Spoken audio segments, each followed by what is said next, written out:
सैयदी सरकार आला हज़रत के शेर उस्ताद के शेर सुनाता हूँ कि उर्दू ज़बान में जिनकी शायरी का कोई जवाब नहीं और जिनकी शायरी बेमिसलो बेमिसाल है। सैयदी सरकार आला हज़रत अर्ज करते हैं कि किसके जलवे की झलक है ये उजाला क्या है। वाह वाह। कासिद साहब की शादी है। कासिद कौन से हैं? गायब है। अच्छा, अभी उठ करके गए, कोई बात नहीं है। और किसके जलवे की झलक है ये उजाला क्या है, हर तरफ दीदए हैरत ज़दा तख्ता क्या है। सुभान अल्लाह। एक दावा किया गया था और दावा ये था कि हम मुस्तफ़ा जान रहमत के उम्मती हैं। उसी दावे की दलील बड़े खूबसूरत अंदाज में सैयदी सरकार आला हज़रत ने पेश किया। इतनी खूबसूरत दलील और इतना खूबसूरत दावा, उनकी उम्मत में बनाया उन्हें रहमत भेजा, उनकी उम्मत में बनाया उन्हें रहमत भेजा, यूं ना फरमा कि तेरा रहम में दावा क्या है। जब हम सरकार के उम्मती हैं तो ऐसा तो हो ही नहीं सकता कि सरकार की रहमत में हमारा दावा ना हो। अगर उम्मत इजाबत का दावा नहीं होगा तो फिर दावा किसका होगा। जाहिद उनका मैं गुनहगार वो मेरे शाफे, जाहिद उनका मैं गुनहगार वो मेरे शाफे, इतनी निस्बत मुझे क्या कम है तू समझा क्या है। इतनी निस्बत मुझे क्या कम है तू समझा क्या है। और शेर सुनाता हूँ आप हजरात को। काश फरियाद मेरी सुन के ये फरमाए हुजूर, काश फरियाद मेरी सुन के ये फरमाए हुजूर, हाँ कोई देखो ये क्या शोर है, गोगा क्या है, कौन आफत ज़दा है, किस पे बला टूटी है, किस मुसीबत में गिरफ्तार है, सदमा क्या है। यूं मलायक करे मारूस के एक मुजरिम है, उससे पुरसिश है बता तूने किया क्या क्या है। सामना कहर का है दफ्तरे आमाल है पेश, डर रहा है कि खुदा हुक्म सुनाता क्या है। ये मैदान महशर का वो नक्शा है कि जिस वक्त में हर इंसान बेपनाह परेशान होगा और नफसी नफसी का आलम होगा, तो उस वक्त में जब गुनाहगारों को जहन्नम की तरफ घसीटा जा रहा होगा और गुनाहगार कसब कुर्सी की हालत में इधर उधर शफी तलाश कर रहे होंगे, नजरें दौड़ा रहे होंगे, मैदान महशर का नजरों से मुहासरा करने की कोशिश कर रहे होंगे, तो उस वक्त में एक अजीब सा नक्शा होगा। जब गुनाहगार मुस्तफ़ा जाने रहमत को देखेगा और मुस्तफ़ा जाने रहमत की नज़र पड़ेगी गुनाहगार पर, तो सरकार इरशाद फरमाएंगे कि काश फरियाद मेरी सुन के ये फरमाए हुजूर, हाँ कोई देखो ये क्या शोर है, गोगा क्या है, कौन आफत ज़दा है, किस पे बला टूटी है, किस मुसीबत में गिरफ्तार है, सदमा क्या है। यूं मलायक करे मारूस के एक मुजरिम है, उससे पुरसिश है बता तूने किया क्या क्या है। सामना कहर का है दफ्तरे आमाल है पेश, डर रहा है कि खुदा हुक्म सुनाता क्या है। कभी आप हजरात ने गौर व फिक्र किया है कि मैदान महशर में हमारा रब हमारे लिए क्या हुक्म सुनाएगा, क्या या क्या इरशाद फरमाएगा। कभी आप हजरात ने सोचा है शादियां जो मैं और आप हजरात का आज के वक्त के अंदर कर रहे हैं, और शादियों के अंदर जो गलत रस्म रिवाज मेरे और आप हजरात के यहाँ पर बढ़ते चले जा रहे हैं, खास करके मौजूदा वक्त के अंदर जो मैं और आप हजरात जायजा ले रहे हैं, हजरात हालात इस तरह के नज़र आ रहे हैं कि शादियां भी हो रही हैं, अब सब एक जैसे भी नहीं है, लेकिन जहेज़ की बढ़ती हुई डिमांडें, लोगों की जमी हुई नज़रें कि माल क्या मिलेगा या साजो सामान कैसा मिलेगा। एक बात आप हजरात को बताना चाहता हूँ, जहन देना चाहता हूँ, अहले ईमान सुनो, तुम्हारे घर के अंदर जो दुल्हन आ रही है उससे बड़ी कोई दूसरी दौलत हो ही नहीं सकती है तुम्हारे लिए। और हजरात मुफस्सिरीन तो ये कहते हैं कि वो तुम्हारे लिए नेमत उज़्मा है, नेमत उज़्मा, इतनी बड़ी नेमत कि उस नेमत का तोड़ कोई दूसरी दौलत हो ही नहीं सकती। अब उस दौलत से मुवाजना कौन सी दौलत का करना चाहते हो आप हजरात? 4 व्हीलर का मुवाजना करना चाहते हो, 2 व्हीलर का मुवाजना करना चाहते हो, काट के साजो सामान से हजरात मोहतरम आने वाली दुल्हन का मुवाजना करना चाहते हो, अच्छे जहेज से हजरात आने वाली दुल्हन का मुवाजना करना चाहते हो, कौन सी चीज से आप हजरात मुवाजना करना चाहते हो? कोई भी चीज ऐसी नहीं है जो दुल्हन के मद्दे मुकाबिल हो सके, कोई भी चीज तो ऐसी नहीं है हजरात जिसे दुल्हन का बदल कहा जा सके, कोई भी चीज तो ऐसी नहीं है जिसे दुल्हन के हजरात मोहतरम दुल्हन की जगह पर रखा जा सके।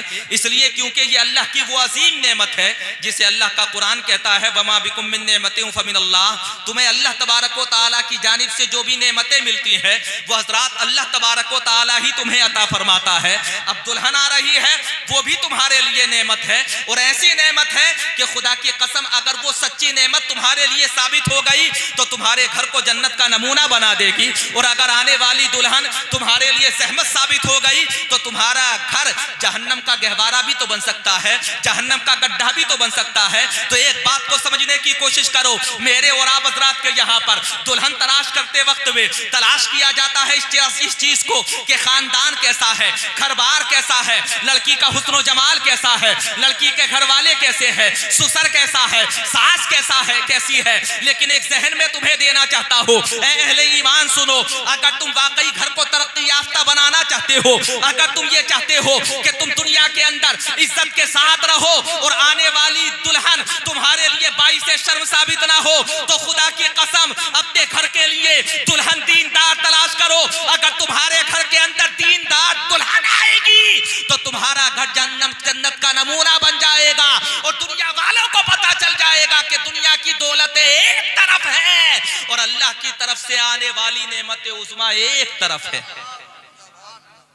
अच्छा, क्या बात हुआ? आप हजरात सुन नहीं रहे? तवज्जो के साथ में सुन लीजिए हजरात, ज्यादा लंबी गुफ्तगू नहीं करनी है। ये प्रधान जी आ रहे हैं माशाअल्लाह, हमारे बड़े अजीज हैं, बड़े चहीते भी हैं और बड़े करीबी भी हैं हजरात। बहरहाल ये अपना काम कर रहे हैं, आप हजरात क्यों देख रहे हैं बार बार तक करके कि ये नोटों को खुला कर रहे हैं? ये इनका काम है, करने दीजिए। जो मेरा करने का काम है वो मैं कर रहा हूँ हजरात। अर्ज ये करना चाहता हूँ, अच्छा ईमानदारी के साथ बताओ, मेरे और आप हजरात के यहाँ पर थोड़ी बहुत जहेज तो आम हो चुका है और इस तरह से आम हो चुका है कि बुलेट वगैरह, फोर व्हीलर वगैरह, टू व्हीलर वगैरह तो बड़ी आम तरीके से चल रही है। मतलब वो मकसद क्या है कि हमारे यहाँ पर निकाह होता है तो कीमती साजो सामान के बदले होता है, लेकिन दुनिया की तारीख में एक निकाह ऐसा भी मिलेगा आप हजरात को जो एक सेब के बदले में हुआ है। आप हजरात कहेंगे ऐसा कोई निकाह हो सकता है जो एक सेब के बदले में हुआ है? तो बड़ा मशहूर वाकया है। ईमानदारी के साथ बताओ, जिनका तबर्रुक में और आप हजरात हर महीने में 11वीं के मौके पर खाते हैं और छोड़ते नहीं है हजरात, तबर्रुक भी इस तरह से खाते हैं कि बास बड़े बूढ़े तो डबल हिस्सा ले लेते हैं।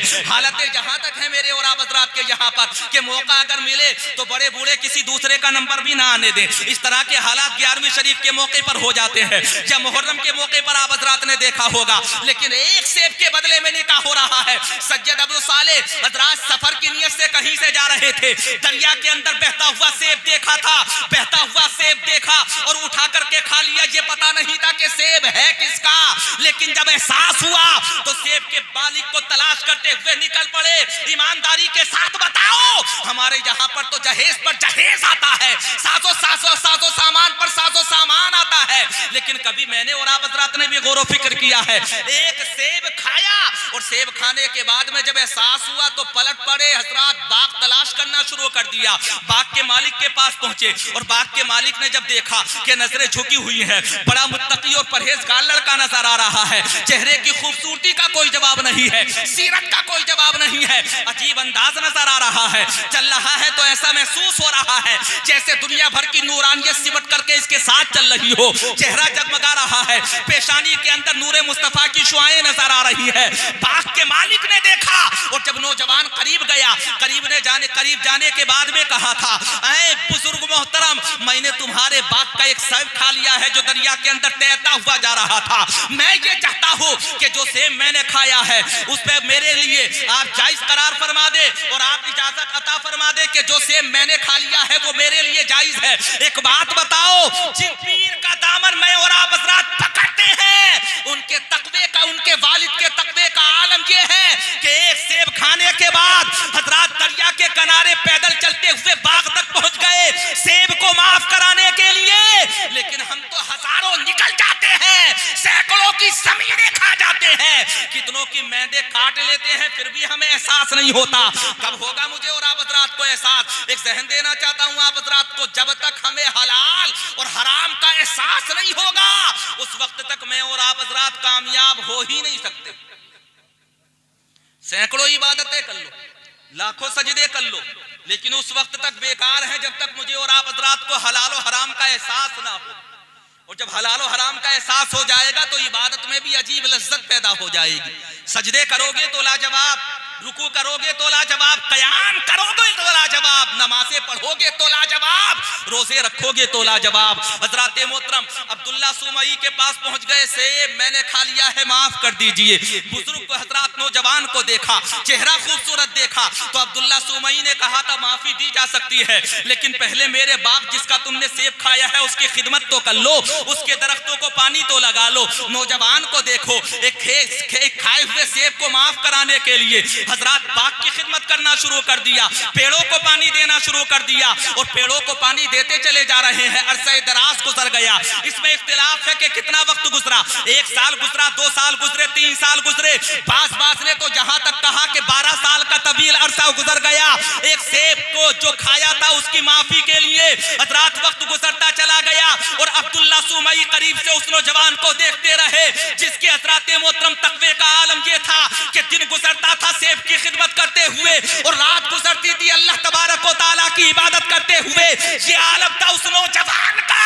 जब सेब के हजरत बाग की खिदमत से फारिग हुए तो एक दिन अब्दुल्ला सुमई ने कहा था माफ तुम्हें किया जा सकता है, लेकिन शर्त एक है, वो शर्त ये है कि तुम्हें मेरी बेटी से निकाह करना पड़ेगा जो जबान से गूंगी है, जिसके हाथ भी मौजूद नहीं है, पैर भी मौजूद नहीं है। कहने वाले तो बरजस्ता कह देते हैं कि गूंगी थी, लंगड़ी थी, लूली थी, लेकिन मेरा ज़मीर, मेरी खुददारी, मेरी गैरत मुझे कैसे इजाजत देगी कि गौसे पाक की वालिदा को मैं गूंगी कहूँ, गौसे पाक की वालिदा को मैं लूली कहूँ, गौसे पाक के वालिदा को हजरत मोहतरम मैं लंगड़ी कहूँ। मैं तो आगे बढ़ करके ये बताना चाह रहा हूँ, हजरत समाने वालों को ये दिखाना था कि जिसके शोहर के मर्तबे का आलम ये है, उसकी बीवी के मर्तबे का आलम क्या होगा। और जब माँ बाप लाजवाब होते हैं तो शिकम से पैदा होने वाला बच्चा भी तो लाजवाब होता है। अच्छा, बेगैरती का मुजाहरा हम करें और आज के वक्त में मैं और आप हजरात शिकायत करें कि बच्चे बेशर्म होते चले जा रहे हैं। एक बात बताओ ईमानदारी के साथ, क्या शर्म व हया हमारी नहीं मरी है? यकीनी तौर पर मर गई, दम तोड़ गई हमारी शर्म व हया। हालात यहाँ